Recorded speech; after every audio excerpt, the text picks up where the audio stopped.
I have a well-developed sense of sarcasm that I use mostly with myself. I make myself laugh sometimes. I don't know, is that a healthy thing to making yourself laugh? My name is Lisa Salazar. I'm 58. I said 58.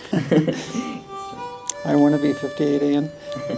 I'm 68, and my pronouns are she, her, and hers. I identify as a transgender woman.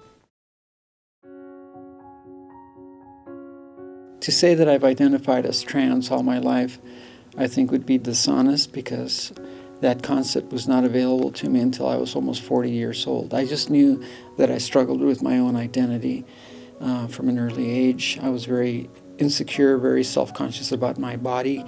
And why was I self-conscious when my brother didn't seem to be self-conscious? The few times I had tried to ask questions of my parents or even my brother, the answers had been, boys shouldn't think like that. And so it's kind of like, oh, okay. So there was always this sense of what's appropriate for me as a boy to aspire to and to imagine myself as versus a girl.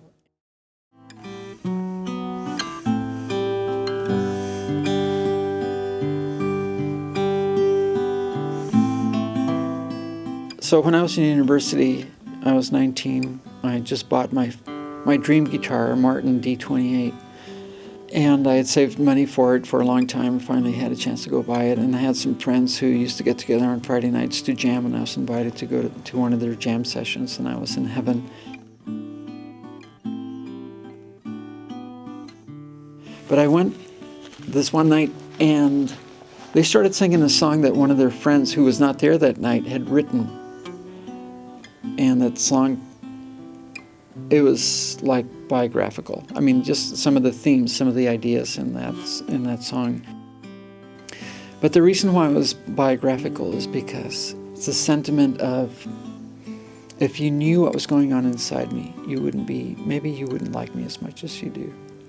There's always that sense of, there's something about me that, a secret, that I know if you knew it, you will not want to have anything to do with me. That's how I was feeling at that age, that if people really knew about this chaos, for which, again, I had no terminology or understanding of why I felt the way I did. I just knew I was different, and that if people knew this was how I felt inside, it would be game over. I would have no friends.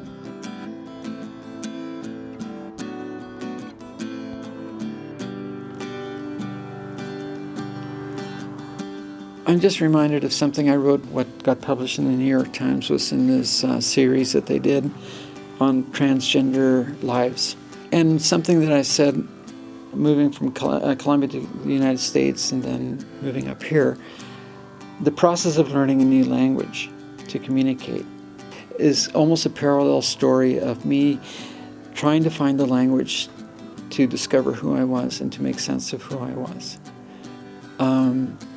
And realizing as time has gone by how we all struggle to find the words, to find the language to express who we are, the most authentic version of ourselves. That sometimes we're at a loss for words, and that language sometimes creates this handicap when we don't have the tools, the language tools, to convey those things.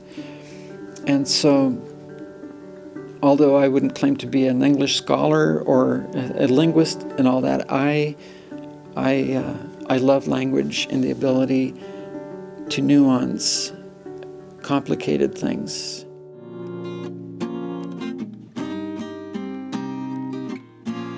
My transition has made me a happier person. That it is a sense of contentment. It's a sense of fulfillment, and yes, happiness. Yeah, deep happiness.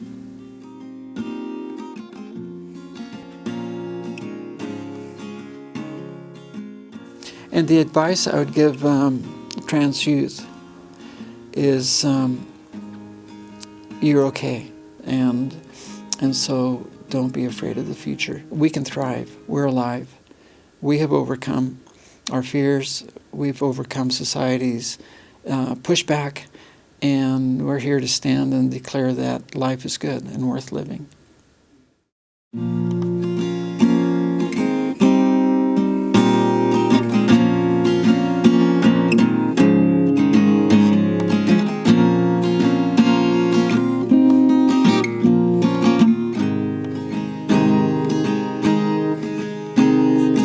If you knew the things I've done, sometimes good but mostly wrong.